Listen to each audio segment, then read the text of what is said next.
फिर 2014 में रशिया ने सदर्न यूक्रेन पर अटैक करके क्राइमिया पर कब्जा किया और फिर फाइनली फरवरी 2022 में बाकी यूक्रेन पर फुल स्केल अटैक किया ताकि नेटो और अमेरिकन फोर्सेस को वापस यूरोप की तरफ पुश करे।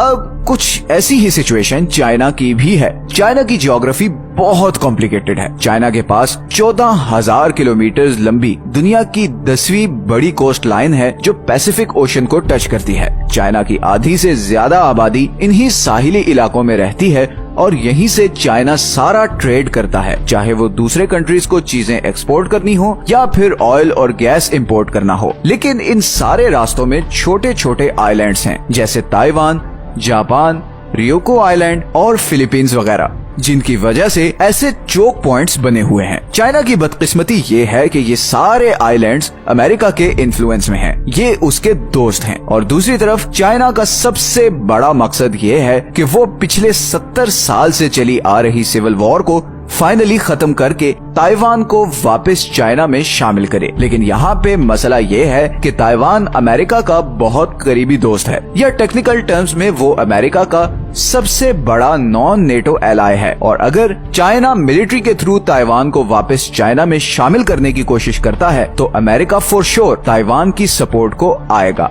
और अमेरिका के ये सारे दोस्त आइलैंड्स ये चोक पॉइंट्स ब्लॉक भी कर सकते हैं। और सिर्फ यही नहीं, बल्कि ये नीचे सिंगापुर, मलेशिया और नॉर्दर्न सुमाट्रा के पास ये 40 मील की छोटी सी जगह है जिसे स्ट्रेट ऑफ मल्लाका कहते हैं। अमेरिकन और इंडियन नेवी इस स्ट्रेट को ब्लॉक कर सकते हैं, जिसकी वजह से ये पर्शियन गल्फ से चाइना को आने वाली तेल और गैस की सप्लाई बिल्कुल बंद हो जाएगी और नतीजतन चाइना लिटरली दिनों में कोलैप्स कर जाएगा, क्योंकि चाइना की 70% एनर्जी सप्लाई पर्शियन गल्फ से इसी रूट के थ्रू आती है। तो रशिया की तरह चाइना को भी लगता है कि अमेरिका और उसके सपोर्टर्स चाइना के गिर्द घेरा डाल रहे हैं और उसे जियोग्राफिकली आइसोलेट करना चाहते हैं। लेकिन चाइना और रशिया के दरमियान बढ़ती हुई दोस्ती की सिर्फ यही वजह नहीं है, बल्कि ये दोनों कंट्रीज एक दूसरे की जरूरत और कमजोरी भी हैं। चाइना दुनिया की सबसे बड़ी आबादी वाला कंट्री है और सिर्फ आबादी ही नहीं बल्कि इकोनॉमी में भी चाइना दुनिया में दूसरे नंबर पर है। लेकिन अनफॉर्चुनेटली चाइना के पास कोई बहुत ज्यादा नेचुरल रिसोर्सेज नहीं है और इसीलिए वो अपने 70% एनर्जी रिसोर्सेज बाहर से इंपोर्ट करता है। दूसरी तरफ नेचुरल रिसोर्सेज से माला माल रशिया है। रशिया के पास दुनिया के सबसे बड़े नेचुरल गैस, दुनिया के दूसरे सबसे बड़े कोयले और दुनिया के छठे सबसे बड़े ऑयल के रिजर्व्स हैं। लेकिन रशिया की इकोनॉमी और पॉपुलेशन दोनों चाइना से बहुत छोटी हैं। सबसे इंटरेस्टिंग चीज ये है कि रशिया के ज्यादातर नेचुरल रिसोर्सेज रशिया के साउथ में हैं और ये रशिया के सबसे अंडर डेवलप्ड एरियाज हैं जहां पर उसकी सबसे कम पॉपुलेशन रहती है। लेकिन मजे की बात ये है